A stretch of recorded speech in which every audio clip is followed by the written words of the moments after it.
Boa noite, canal do YouTube da História de Santa Cruz, do professor Sivaldo do Nascimento Souza.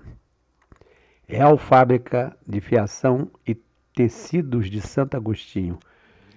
Apresentação segundo texto de autoria do historiador, memorialista, jornalista Benedito Freitas, no segundo volume da sua trilogia sobre a história de Santa Cruz, que abrange o período vice-reis e reinado, que vai de 1760 a 1821. Tem aqui o brasão, nosso brasão de Santa Cruz, que eu acho muito bonito, acho o brasão mais bonito do Rio de Janeiro. E aqui na parte da esquerda, inferior, facsímile da capa do livro do historiador Benedito Freitas. Aliás, Benedito Freitas, eu sempre falo, não me canso. Benedito Freitas escreveu praticamente tudo sobre a história de Santa Cruz. Tudo, tudo, tudo. Porque já em 1950 ele publicou o primeiro volume sobre a história do Matadouro. Essa história do Matadouro, depois ele vai publicar, 20 anos depois ele vai publicar uma segunda edição, já atualizada, né?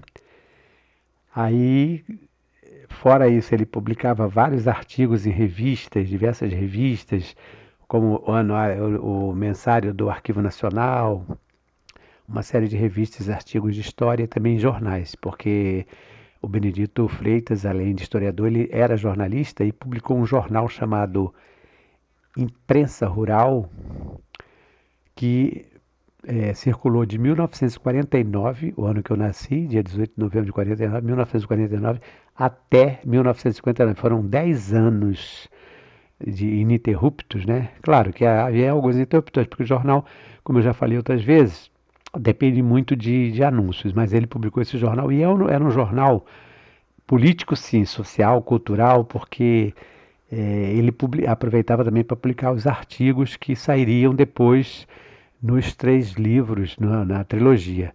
Então, o primeiro volume pega a parte dos jesuítas, referente ao período dos jesuítas, né? O segundo, esse que eu me referi agora, vice-reis e reinado, e o terceiro, referente à monarquia, já o segundo império, né? Mas então hoje nós estaremos falando sobre a Real Fábrica de Fiação de Tecidos de Santo Agostinho. Imagine vocês que em Santa Cruz, já no final do século XIX, século XVIII, nós tivemos aqui fiação de tecidos e tecelagem. Havia uma proibição, como todo mundo sabe, né, da Dona Maria I, que era rainha de Portugal, a partir do Alvará de 1785. Então, nessa proibição, a rainha aqui ela faça saber aos que este alvará virem que, tendo me presente o grande número de fábricas e manufaturas que de alguns anos a ela parte se tem difundido em diferentes capitanias do Brasil. Então ela vai falando, vai escrevendo, né? Claro que não foi Dona Maria que escreveu, foi algum burocrata, algum ministro, mas ela o texto vai descrevendo aqui, apresentando uma série de problemas, inclusive até mesmo em relação à exploração do ouro e tal, e que, em decorrência disso, a mão de obra ficava comprometida. Então, por isso, exatamente por esse motivo todo, que isso aqui tudo esse é apenas uma parte do alvará, né, da Dona Maria I. É apenas um pano de fundo, uma peneira, vamos dizer assim, um início para justificar o fechamento, a proibição que sejam abertas manufaturas no Brasil.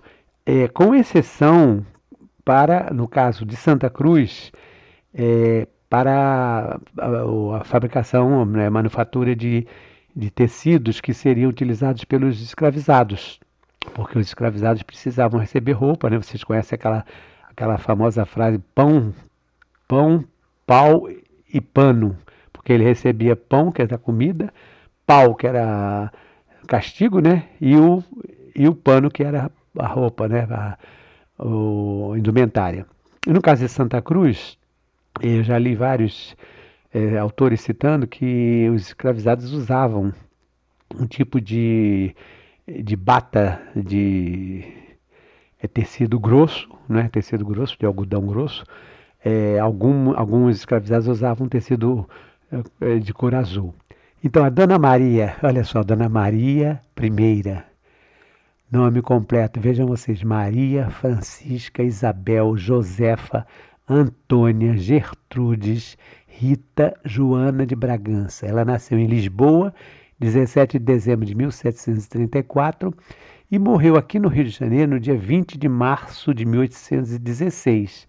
Então veja que a família real chega no Brasil em março de 1808, ela ficou esse período todo aqui e era chamada a Piedosa e a Louca, porque os reis também recebiam um apelido, né? É um pseudônimo, né? Então ela é chamada Piedosa e a Louca. Foi rainha de Portugal e Algarve de 1777 até 1815, porque mesmo ela não estando, digamos, governando, ela continuava sendo rainha. Nesse período, um período que ela foi considerada louca, a partir de 1792, né? Quem assumiu o governo foi o filho mais novo, Dom João. Então, foi a Dona Maria quem assinou o alvará. O que é o alvará? O alvará é um documento régio, né? Que determina dá uma determinada ordem. E também alguns alvarás eram para conceder as famosas benesses, né, os títulos nobiliárquicos e tudo mais. Então, Dona Maria I, chamada a Louca. Por que ela foi chamada a Louca? Porque dizem, né, isso aí também é versão não confirmada, que ela ficou muito influenciada pelos jesuítas, porque veja que se ela nasceu em 1734 e morreu já em 1816, ela pegou vários episódios da história de Portugal e do Brasil, inclusive a expulsão dos jesuítas. A expulsão dos jesuítas, ela ainda não era rainha, era o marido, era Dom José I.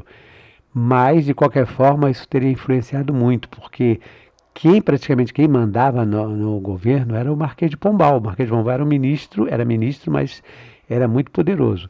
E dizem que, como ela era piedosa, muito católica, quando os jesuítas foram expulsos, porque ela tinha os confessores, todos os reis, né? Os reis eram católicos, extremamente católicos, e tinham que se confessar, né, com os padres. Eram os jesuítas, e os jesuítas faziam a cabeça dela.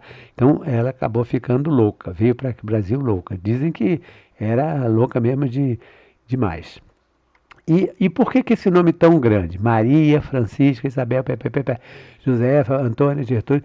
Porque esses nomes anteriores correspondem aos antecedentes da realeza da qual ela pertencia. Então eles pegavam todos os nomes anteriores e incluíam no nome da pessoa que ia ser batizada. Então no final ela era Maria, mas tinha todos esses nomes. A mesma coisa Dom João VI, o nome completo. João Maria José Francisco Xavier de Paula Luiz Antônio Domingos Rafael Lisboa. E vai assim por diante. Se vocês pegarem Dom Pedro I, Dom Pedro II, Dom Princesa Isabel, todos eles têm esses nomes quilométricos, né? Ele nasceu 13 de maio de 1767 em Lisboa, 10 de março, e morreu em 10 de março de 1826 também em Lisboa, né? Era chamado, cognominado Clemente. Foi rei do Reino Unido de Portugal, Brasil e Algarve de 1816, quando morreu a mãe dele, né? Até 1822, ano em que ocorre a independência do Brasil e que resulta na extinção do Reino Unido ora existente. Então, aqui tem o alvará que foi assinado pela Dona Maria, proibindo, e aí nessa proibição, como eu já li um pedacinho aqui, ela justifica, porque, segundo constava, tinha aparecendo muitas manufaturas, e tudo isso ia trazer prejuízos, porque aí se tem muitas faturas, obviamente, segundo consta aqui no documento, né? Não ia ter gente para trabalhar na lavoura. E aqui tem o alvará de 1808, que Dom João VI, né, no dia 1º de abril de 1808, ele revoga exatamente esse alvará da mãe. Então, aí é o contrário, aí ele vai dizer que é importante que sejam permitidas, né, a abertura das indústrias. Mas isso tudo para que vocês percebam a importância dessa indústria têxtil em Santa Cruz, que já existia mesmo com alvará, porque, como eu falei, havia exceções. E onde é que ficava essa indústria, né? Onde é que ficava essa Real, o nome todo, Real Fábrica de Fiação e Tecido de Santo Agostinho. Então, Real Fábrica de Fiação e Tecido de Santo Agostinho recebeu esse nome porque ficava exatamente no campo de Santo Agostinho. Ontem, quando eu fiz aquela apresentação do verbete lá do Arquivo Nacional, eu apresentei a vocês aqui a relação dos 22 currais. E o curral, um dos currais importantes era o curral de São José. O curral de São José fica nessa mesma, como dizer, esse mapa aqui é o mapa do Google Earth, né? Um pouquinho para baixo. Então, pensem lá o Campo São Agostinho lá em cima. E vocês observem o seguinte, aqui o Campo Santo Agostinho tem o rio Guandu e aqui embaixo tem a subestação de Furnas de Santa Cruz. E lá em cima, lá na parte superior, observem lá em cima, na parte superior, tem um posto do Detran. Essas referências eu fiz questão de colocar hoje para quem conhece aqui a região, ficar mais ou menos sabendo onde é que ficava essa fábrica, Real Fábrica de Fiação de Tecido de Santo Agostinho. Ficava exatamente naquela área ali, se vocês observarem, quem já fez vistoria, digamos assim, lá no Detran, lá em cima, né? Vocês vejam lá, posto do Detran, lá em cima. Então, já passando perto da Rio Santos. E aqui tem o Rio Guandu, perto, bem próximo aqui de Furnas, da zona industrial, daquela indústria e tudo mais. Mais para a direita, mais para a direita, no lado superior, já quase na margem aqui, que não aparece, já é a Cidade das Crianças.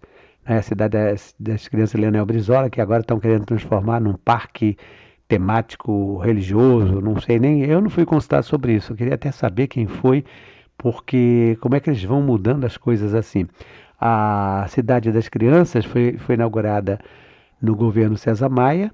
Já na administração do César Maia, na primeira administração, fizeram lá um trabalho muito, muito, muito bonito, mas já começou aquela história, pau que nasce torto não tem jeito de morrer torto. Começou já errado, porque fizeram um teleférico, né, que saía lá da pedreira, exatamente a pedreira de onde eram retiradas as peças de granito para construir a Ponte Jesuítas, segundo a professora Soraya, né, geóloga da Universidade Federal do Rio de Janeiro, e até na parte de baixo. Segundo consta, parece que funcionou uma semana só, depois foi condenado por problemas de técnicos de segurança.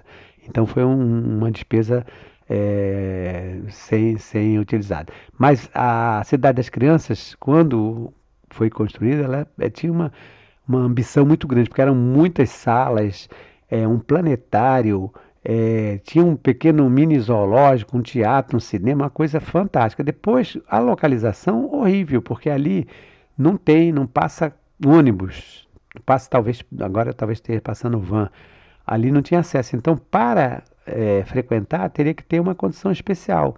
E ficou lá como um elefante branco, agora vai ser transformado num parque temático religioso. Não sei o que é isso aí, vou até começar a questionar, porque aqui em Santa Cruz tem essas coisas, vão empurrando e a população nem toma conhecimento. Então, de Cidade das Crianças, que já não tem mais nada, agora vai ser parque temático. Isso foi um parêntesão que eu abri aqui, mas eu quero voltar ao local do Campo de Santo Agostinho, que foi exatamente o local onde foi instalada a Real Fábrica, né?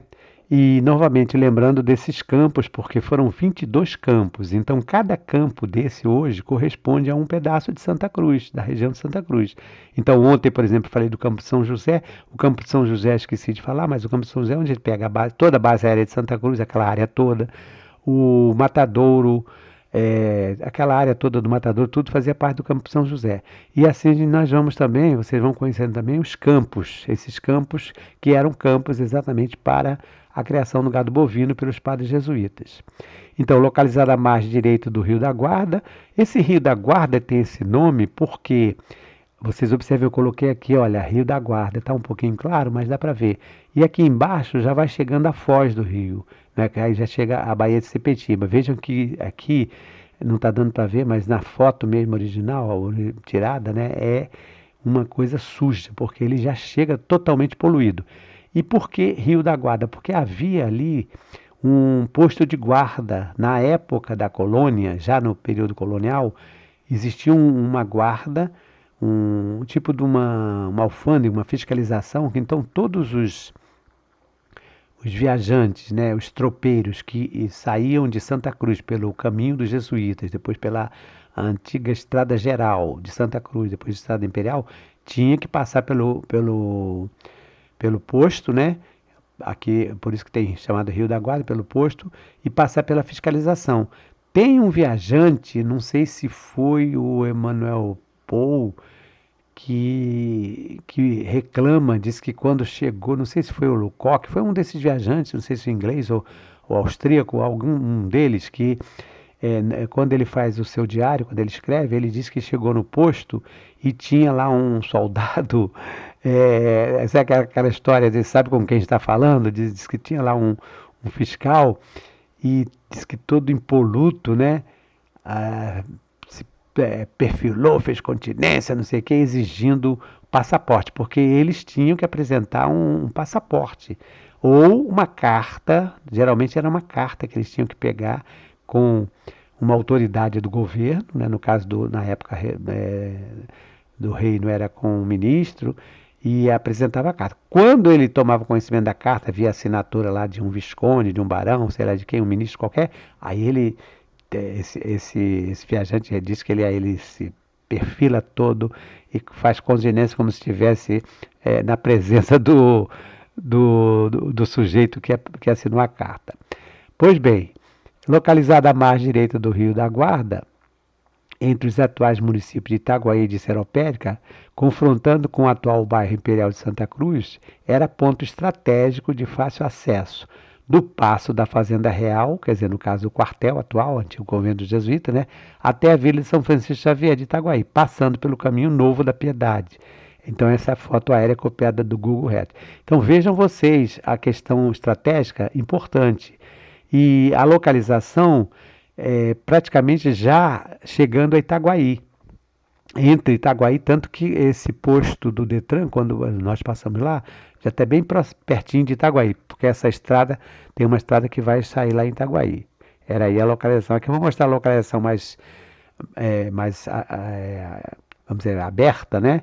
Para que vocês tenham uma ideia. Então veja aqui o campo de Santo Agostinho, que é onde ficava essa fábrica, a Real Fábrica de Tecidos, a Ilha da Madeira, aqui para baixo, né? Santa Cruz fica à direita. Lá em cima vocês podem observar que tem Canto do Rio. Quem é de Santa Cruz, quem é da Zona Oeste, quem conhece um pouco daqui, sabe mais ou menos qual é a posição. Itaguaí já ali para cima, aí tem Brisamar, Mazomba, e vai caindo lá para Paciência, então ficava nessa posição aqui, o campo de Santo Agostinho, onde foi foi instalada a primeira a fábrica, né? E toda a plantação, porque além da criação de gado, né? Existia o gado ovino, né? As ovelhas e os carneiros, que eles tiravam a lã. Eles também plantaram algodão, porque para servir também como material. Então vejam então a localização do campo de Santo Agostinho e da fábrica onde ficava a fábrica de tecido. Essa fábrica de Santa Cruz já produzindo tecido no final do século XVIII e início do século XIX.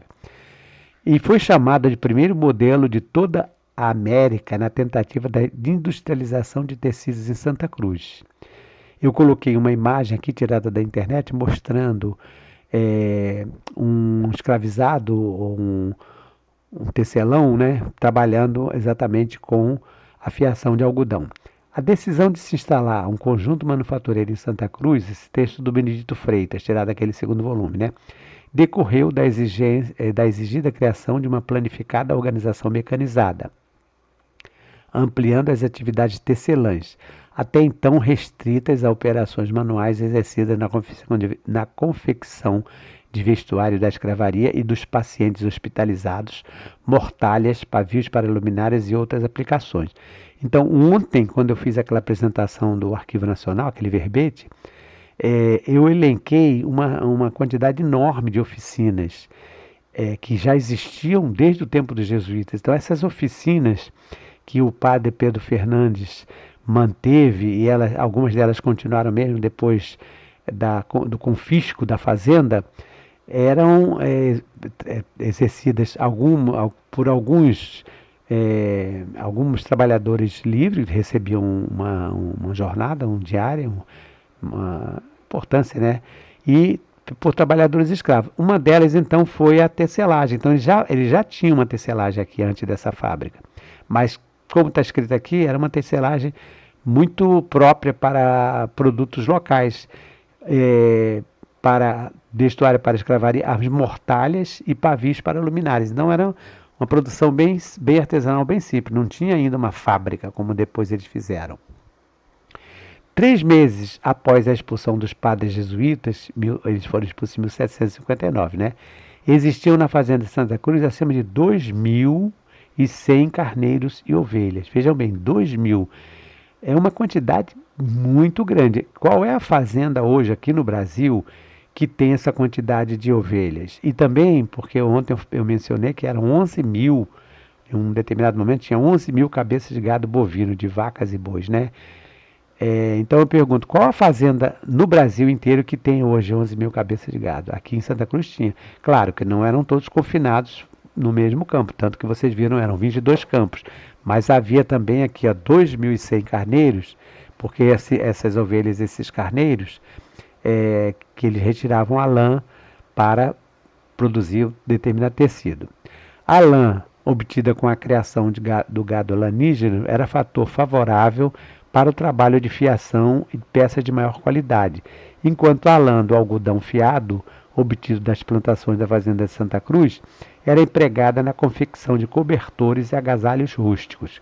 Isso, informação do Benedito Freitas. Então, isso é importante também frisar, enfatizar, que eles, nessa fábrica, Real Fábrica, né, eles tanto produziam tecidos mais rústicos, tecidos mais, digamos assim, menos trabalhados, e também produziam tecidos de maior qualidade, né? Desde o vice-reinado surgiram iniciativas desenvolvimentistas que apontavam alguns administradores em reerguer o prestígio socioeconômico da fazenda de Santa Cruz, que caracterizava o tempo da ocupação pelos padres jesuítas. Por quê? Conforme já temos falado aqui, os padres jesuítas, principalmente o padre Pedro Fernandes, né, durante a administração dele, ele tinha uma série de oficinas, todas elas funcionando plenamente. Quando eles foram expulsos, ficou a coisa assim, vamos dizer, acéfala, sem uma chefia, ficou um período praticamente abandonado, né, tanto que por isso que eles vão tentar reerguer aqui. Aí, claro, que a coisa vai degringolar, vai lá para o buraco. Então, o gado foi morrendo, a lavoura foi acabando cada vez mais, diminuindo.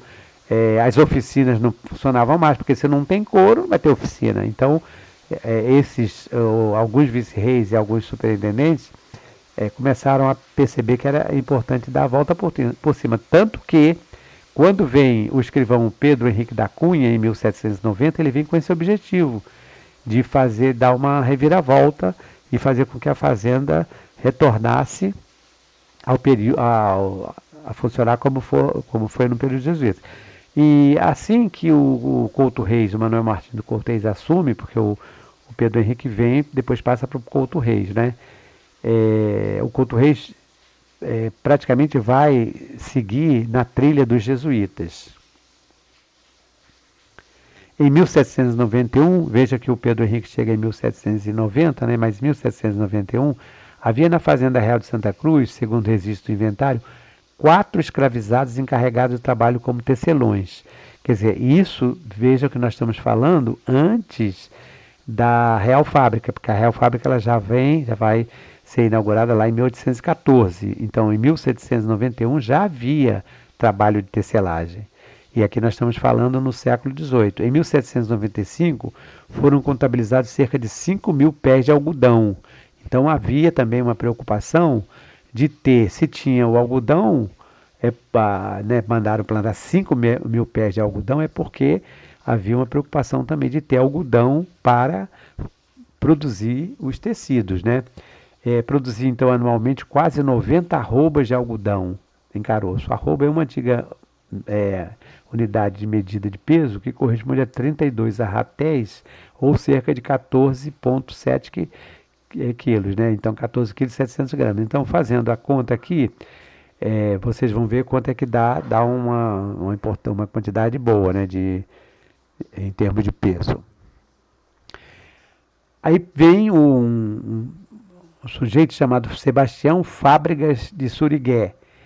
Após ter sido nomeado diretor do Colégio de Fábricas em 12 de agosto de 1809, aqui nós já estamos com um ano da chegada de Dom João, né, da família real, ele foi enviado para a Fazenda Real de Santa Cruz como chefe da tecelagem aqui já existente. Então, esse Surigué era um empreendedor, era um empresário que vai ter uma presença no Rio de Janeiro muito, vamos dizer assim, muito ativa, né? Com vários empreendimentos. Um deles vai ser o estabelecimento de uma linha de diligência, a primeira linha de diligências. Eu falei também já sobre isso aqui, inclusive já fiz uma postagem sobre isso, que ligava Santa Cruz à Quinta da Boa Vista e ao Paço Imperial. Isso, então o Surigué vai ficar responsável, né? E acompanhando ele veio também José Lopes, isso, segundo o ministro Freitas, que era um mestre da oficina de teares, encarregado do ensino do fabrico de panos de algodão da fazenda de Santa Cruz. Esse José Lopes, ele veio com a função específica de ensinar aos escravizados tecer algodão lavrado e liso para cobertas e lençóis do hospital. Enquanto Surigué atuava como supervisor, era mais um administrador, embora ele fosse mestre também no fabrico de meias, né? O José Lopes era quem de fato trabalhava como mestre técnico e professor. O Surigué era também um pouco intelectualizado, tanto que ele vai participar de associações e tudo mais. Então aqui nós temos um antigo tear, não é da época dos jesuítas, foi tirado da internet, né, mostrando a oficina de tecelagem antiga, que era um processo relativamente simples, né? Relativamente simples, mas não é tão simples assim, porque o tecido passa por essas peças de madeira e vai girando e vai formando, quer dizer, o tecido não, a linha, né? E vai o algodão desfiado, ou a linha, pode também ser linha de linho, né? E aí vai se transformando no tecido. Em 1814, a atividade têxtil de Santa Cruz contava com 10 homens fiando algodão, além de outros encarregados da mão de obra no plantio, colheita e preparo, como descaroçamento e transporte. Aqui tem 2 homens, não, várias pessoas fazendo a colheita do algodão, né? E, como vocês sabem, tira o algodão, depois tem que descaroçar o algodão, depois tem que desfiar o algodão para transformar em tecido. A Real Fábrica de Fiação e Tecelagem de Santo Agostinho e Santa Cruz foi a terceira e penúltima tentativa para implantar a industrialização do algodão no Brasil. A última seria a da Lagoa Rodrigo de Freitas. Então, foi uma tentativa. Depois a Lagoa Rodrigo de Freitas também, eles vão fazer, vão ter uma fábrica também, mas não vai para frente, vai acabar fechando também. E aqui tem o Rodrigo Domingos de Souza Coutinho Teixeira de Andrade Barbosa, que nome enorme, né? Chaves, ele nasceu em Chaves, 3 de agosto de 1755 e morreu no Rio de Janeiro, de 26 de janeiro de 1812. Era o primeiro conde de Linhares, do título moderno, porque tinha um conde de Linhares lá do século XVII, né? Esse conde de Linhares foi criado no governo do Dom João, né? Porque os títulos nobiliárquicos foram criados exatamente para prestigiar as pessoas, os capitalistas, os empresários, os caras que tivessem dinheiro, porque recebendo um título, de certa forma, ficava próximo ao rei e acabava contribuindo, digamos assim, para algum benefício do rei. Então esse Rodrigo aqui, esse Conde de Linhares, foi criado no governo Dom João VI, né? Foi um político, diplomata português influente presença junto a Dom João VI para o estabelecimento da Real Fábrica de Fiação e Tecelagem de Santo Agostinho em Santa Cruz. Segundo o historiador Benedito Freitas, foi o Conde de Linhares quem teve a maior influência em relação à vinda do Surigué e também a criação da fábrica, né? Para a construção das instalações da Real Fábrica de Fiação e Tecido de Santo Agostinho, foi contratado o inglês Francis Willis. Vejam que essas pessoas vinham de fora. O Francis Willis ele tinha já uma fábrica lá na Inglaterra e veio para cá. E ele foi pago, ele recebeu aqui, eu não citei aqui, mas ele recebeu um orçamento bastante régio, uma coisa grandiosa, tanto que o Benedito Freitas diz que ele recebia até mais do que o preço que foi estabelecido, a fábrica de tecido de Santa Cruz saiu um custo mais alto do que os engenhos, o engenho que tinha lá em Itaguaí, o engenho do Facão Nossa Senhora da Conceição. Francis Willis, mesmo não contando com o apoio esperado do administrador da Fazenda de Santa Cruz, dirigiu as obras da fábrica de fiação sem preocupações maiores, a não ser de confirmar a conclusão do serviço, instalação do maquinário e início da produção, que perdurou até 1819, ano em que o inglês ficou enfermo, teve de se afastar de Santa Cruz. Vejam aqui, quando eu faço esse comentário sobre ele não ter contado com o apoio do administrador, eu ontem falei do Joe Bauer. O Joe Bauer também, que veio para cá. O João Mal era um inglês, era inglês, veio para o Brasil em 1810 e o objetivo dele era pesquisar, porque alguns desses viajantes vieram com a intenção, com o interesse de pesquisar a mineralogia, descobrir localização de ouro e tudo mais. E o João Mal veio com essa intenção, assim como o John Lucock, que era outro inglês também. Mas o João Mal, naturalmente ele teve audiência com o rei e perceberam que o João Mal, ele tinha bons conhecimentos de administração e tudo mais. O fato é o seguinte, é que o Dom João, ainda era príncipe regente, resolveu deliberadamente designar João Mal para ser uma espécie de diretor, um administrador, uma espécie de auxiliar do superintendente da fazenda. Um inglês que tinha muito conhecimento e ele realmente tinha umas ideias fantásticas, porque naturalmente nessas conversas ele deve ter falado sobre a fazenda e tal. E, por exemplo, uma das ideias dele, do João Mal, era ele não entendia, ele não aceitava que uma fazenda tão grande, com tanto gado, com tanta produção de gado, não tivesse uma produção de manteiga e de queijo. Ele falou, como é que pode? Ele escreveu nos textos dele, porque ele escreveu vários textos, né? Ele escreveu um livro sobre a presença dele aqui, mas escreveu também vários textos. Porque aí ele foi designado para ser, compulsoriamente, para ser auxiliar aqui em Santa Cruz, não auxiliar, mas com uma espécie de adjunto do superintendente, e ele começa a trabalhar. Só quando ele começa a trabalhar, porque é inglês, com vontade de trabalhar, ele vai começar a realizar, mas aí começam a puxar o tapete, né? Começa a sacanear ele. Assim como esse John Francis Willis também. Então, mas ele não deu bola, ele continuou para frente até, isso foi de 1815 até 1819, quando o John Willis ficou doente e teve que realmente se afastar. Durante o período que funcionou sob a administração de Francis Willis, a fábrica de tecidos de Santa Cruz produziu desde tecidos de algodão grosso, que esse algodão grosso, como eu falei, servia para a confecção das roupas dos escravizados, né? Sacos de lã, tecidos de linho, de seda, até panos para navios das lamparinas usadas na iluminação. Havia uma produção de tecidos, como eu falei, tecidos de boa qualidade e tecidos mais pesados, mais grossos, mais rústicos, né? Então aqui eu coloquei duas imagens mostrando o da esquerda, no caso, aproveitamento do algodão para transformar no fio, né?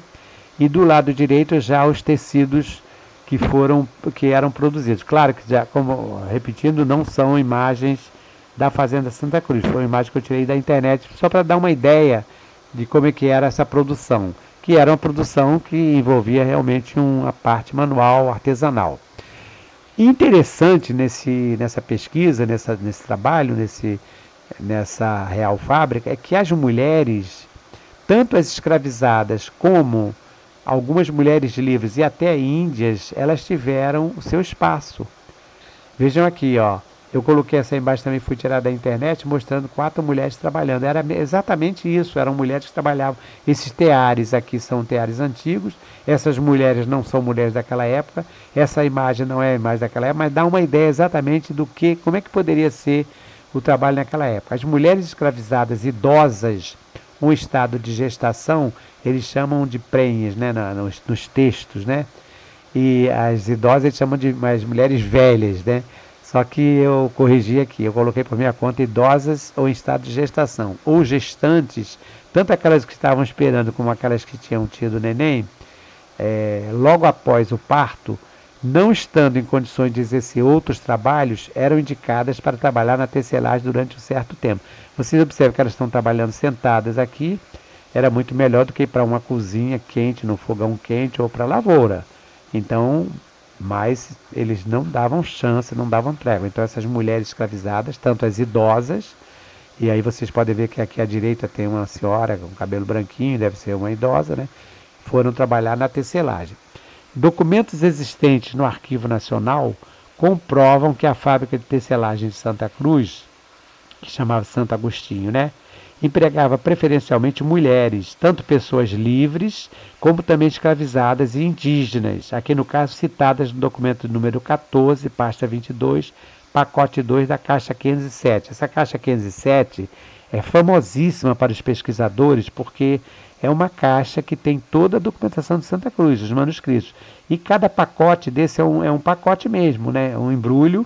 Aí dentro desse pacote tem várias pastas e dentro das pastas tem vários documentos. Por exemplo, cada folha corresponde a um documento. Pode dizer, folha não, vamos dizer, um texto que tenha 3 ou 4 folhas, é um documento 14. A folha que tem, documento que tem uma folha só, aí é o documento 13, por exemplo, né? E no pagamento de 73 réis, 73 cruzados e 320 réis, referente aos meses de junho a agosto de 1814, pelo trabalho na fiação de algodão, tanto para a mestre fiadeira como para as 9 indígenas que ele encontrava empregadas na administração do inglês, Francis Wallis, né? Vejam vocês, nós temos aqui 9 indígenas, não eram só elas que trabalhavam. Havia também, como eu falei, mulheres livres e escravizadas, né?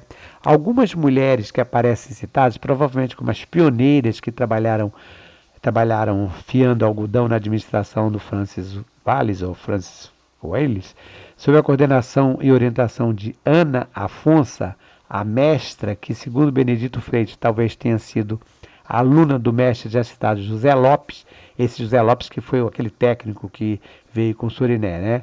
Veio para Santa Cruz em companhia de Suriné e esse José Lopes, segundo Benedito, era um cara profundamente conhecedor do assunto, né? Então, os nomes delas aqui, ó, Francisca Rosa, Marcelina Maria, Francisca Maria, Maria Xavier, Luísa Maria, Joana Francisca, Joana Maria, Francisca Josefa, todas mulheres livres que recebiam 80 réis por jornada de um dia de trabalho como fiadeiras. Aí estou citando aqui Freitas Benedito, Santa Cruz Fazenda Jesuítica Real Imperial, volume 2, aquele livro que eu coloquei lá na frente, né? Vice-Rei Reinado, 1760-1821, Rio de Janeiro, 1987, página 11, nota de número 11 na página 221. O Benedito Freitas presta uma contribuição inestimável porque ele faz na documentação e ele cita detalhadamente. Então, para quem gosta de pesquisa, isso já facilita muito, porque já vai direto na fonte, né? E aqui vamos encerrando, porque esses escravizados, essas pessoas livres, os diretores, os encarregados, mestres, pessoas livres, escravizadas, indígenas da Real fábrica de fiação e tecido de Santo Agostinho, elas dedicavam toda a jornada diária, elas ficavam o dia todo trabalhando, né? Porque tinha que ter a produção, essa produção inclusive era para fora também. Mas elas precisavam se alimentar e a fazenda tinha que fornecer o alimento. Aí eu coloquei uma imagem aqui que eu também tirei da internet, essa aqui eu consegui pegar o link para quem quiser conhecer, mostrando algumas escravizadas, né, trabalhando, fazendo beneficiamento do aipim, da mandioca, né, a macaxeira, como vocês queiram. Porque aqui na fazenda tinha também a plantação de mandioca e a mandioca era uma alimentação básica, né, para todas as pessoas, não só os escravizados e os indígenas, mas também para as pessoas livres. Então, fica aqui uma pequena contribuição sobre essa fábrica, essa real fábrica de Santo Agostinho, né, de tecidos, Real Fábrica de Fiação e Tecidos de Santo Agostinho, da Fazenda Real de Santa Cruz, mostrando a importância, né, a relevância mesmo de Santa Cruz já no final do século XVIII e início do século XIX, produzindo tecidos tanto para uso dos povos escravizados como também para a comercialização fora, porque inclusive tem informações de tecidos vendidos para algumas bandas de música, para confeccionar os fardamentos, os uniformes dos músicos, tecidos que são vendidos também para igrejas, para fazer toalhas de igrejas, alfaias e tudo mais. Então, hoje é quarta-feira, né, dia 19 de março de 2025, aqui é o professor Simvaldo, canal do YouTube da História de Santa Cruz. Um abraço a todos e boa noite e até uma próxima oportunidade. Vocês já sabem, né? No caso, se gostarem, não deixem de fazer aquele comentáriozinho e de compartilharem com os seus amigos, seus colegas, para que o nosso canal possa ser mais conhecido e mais divulgado.